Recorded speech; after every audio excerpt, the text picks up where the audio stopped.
আজ নেতাজি ইন্ডোর স্টেডিয়ামে মুখ্যমন্ত্রী মমতা বন্দ্যোপাধ্যায় বৈঠক করবেন চাকরিহারাদের সঙ্গে। আর এই বৈঠকের আগেই নেতাজি ইন্ডোরে বিশৃঙ্খলা।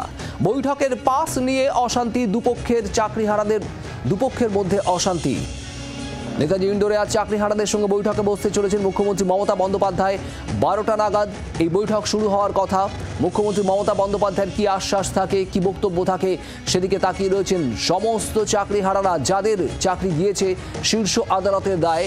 যদিও এই বৈঠক শুরু হওয়ার অনেক আগেই ইতিমধ্যেই নেতাজি ইন্ডোরের সামনে ভিড় এবং সেখানে বিশৃঙ্খলার পরিস্থিতি তৈরি হয়েছে। বৈঠকের পাস নিয়ে অশান্তি দুপক্ষের। শ্রেয়সী গঙ্গোপাধ্যায় আমাদের প্রতিনিধি রয়েছেন সেখান থেকে সরাসরি। শ্রেয়সী, কি পরিস্থিতি এই মুহূর্তে? একেবারে দেখো, এই মুহূর্তে কিন্তু নেতাজি ইন্ডোর স্টেডিয়ামের সামনে যে সি এবং ডি গেট, এটা মূলত গ্যালারির জন্য, সেই গেটের সামনে আমরা দাঁড়িয়ে রয়েছি এবং দেখতে পাচ্ছ যে সেখানে কিন্তু একটা বিশাল লম্বা লাইন। এইদিকে যেমন মহিলাদের লাইন রয়েছে, ঠিক তেমনই কিন্তু ঠিক অন্যদিকে কিন্তু হচ্ছে পুরুষদের লাইন, যেখানে একটা বিশাল লম্বা লাইন রয়েছে। এবং এখানে যারা এসেছেন তাদের প্রত্যেকের হাতে কিন্তু দুটো জিনিস রয়েছে। তারা সঙ্গে কিন্তু বিভিন্ন যে নথি, সেই নথিগুলো তারা সঙ্গে নিয়ে এসেছেন। আপনি সঙ্গে কি কাগজ নিয়ে এসেছেন? কি কাগজ আছে আপনার সঙ্গে? হ্যাঁ, আমার সব অরিজিনাল ডকুমেন্টস আছে। কিসের ডকুমেন্ট এনেছেন সঙ্গে? অ্যাপয়েন্টমেন্ট লেটার, আধার কার্ডের জেরক্স, অ্যাডমিট কার্ড। আপনারা কি করে পাস পেয়েছেন? কিছু পাস পেয়েছেন? না, এখনো পর্যন্ত কিছু পাইনি। কোনো পাস পাননি?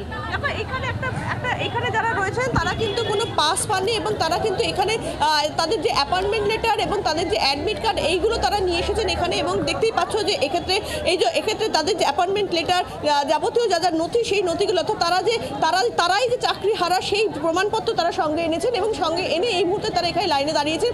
যদিও তারা যেটা বলছেন যে তারা কিন্তু কোনো পাস পাননি এবং যেহেতু তারা কোনো পাস পাননি, ফলে সেই জায়গা থেকে দাঁড়িয়ে, যদিও এখনো পর্যন্ত ফলে সেই জায়গা থেকে দাঁড়িয়ে একটা সংশয়ের জায়গা তৈরি হয়েছে যে তাদের কাছে কোনো পাস নেই, তারা ঢুকতে পারবেন কিনা। কিন্তু তারা লাইনে দাঁড়িয়ে আছেন এবং সেই জায়গা থেকে দাঁড়িয়ে আর কিছুক্ষণের মধ্যেই পুলিশের তরফ থেকেও যেটা বলা হচ্ছে যে এক্ষেত্রে তাদের ঢোকার ব্যবস্থা করা হবে, প্রত্যেকেরই ঢোকার ব্যবস্থা করা হবে। কিন্তু একটা সংশয়ের জায়গা, একটা আশঙ্কার জায়গা রয়েছে এবং সেই জায়গা থেকে দাঁড়িয়ে আমরা তাদের সঙ্গে একটু কথা বলতে চাই যে কিছুক্ষণের মধ্যেই, অর্থাৎ 12টা নাগাদ মুখ্যমন্ত্রী তিনি আসবেন। মুখ্যমন্ত্রীর কাছ থেকে তারা কি জানতে চাইছেন, কি প্রতিশ্রুতি চাইছেন, আমরা তাদের সঙ্গে একটুখানি কথা বলবো। এখানে যারা রয়েছেন আমরা আপনাদের সঙ্গে একটু কথা বলি। আজকে তো মুখ্যমন্ত্রী আসবেন আপনাদের সঙ্গে কথা বলতে, আপনারা কি চাইছেন মুখ্যমন্ত্রীর কাছ থেকে, কি বার্তা পেতে চাইছেন? আমরা দিদির মুখ থেকে শুনতে চাই উনি কি বলতে চাইছেন, বুঝতে পেরেছেন?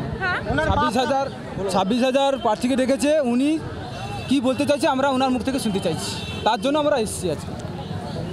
মুখ্যমন্ত্রী আসবেন আজকে আপনাদের সঙ্গে কথা বলতে, কি বার্তা চাইছেন আপনারা ওনার কাছ থেকে? বেসিক্যালি আমরা মুখ্যমন্ত্রীর কাছ থেকে এর একটা সমাধান সূত্র চাইছি, কারণ সুপ্রিম কোর্টের যে রায়টা বেরিয়েছে তাতে অনেক কিছু প্রশ্নচিহ্ন থেকে গেছে। না তো আমাদের এর মধ্যে কতজন পরীক্ষায় বসতে পারবে, কতজন বসতে পারবে না, কারা বেতন ফেরত দেবে, এই ব্যাপারটা ধোঁয়াশার মধ্যে রয়ে গেছে। আমরা আশা করছি উনি একটা সদর্থক বার্তা দেবেন এবং সেখান থেকে আমরা আমরা আমাদের নিশ্চয়তা চাই। বাড়ির মা বাবা সকলে যে চিন্তায় বসে আছে তার থেকে আমরা মুক্তি চাই, নিশ্চয়তা চাই। এসেছি আমরা এই কারণেই যে আমরা আমাদের মাননীয় মুখ্যমন্ত্রী ডেকেছেন আমাদেরকে কিছু একটা বার্তা দেওয়ার জন্য। আমরা সেই কী বলবে সেই জন্য সেটা জানার জন্য আমরা এখানে সকলে এসেছি, একদম ভোর থেকে এখানে বসে আছি। প্রত্যেকে আমরা সেই আশায় আছি যে উনি কি বলতে চান, তারপর পরবর্তী পদক্ষেপ আশায় আছেন মুখ্যমন্ত্রী মমতা বন্দ্যোপাধ্যায় কি বলবেন আজ, সেদিকেই নজর সবার। শ্রেয়সী, তোমাকে ধন্যবাদ। আপাতত নেতাজি ইন্ডোর স্টেডিয়ামের সামনে যে ছবিটা শ্রেয়সী দেখাচ্ছিল, সেখানে প্রচুর মানুষের ভিড়। বাংলার আওয়াজ, বাঙালির আবেগ, জি 24 ঘন্টা।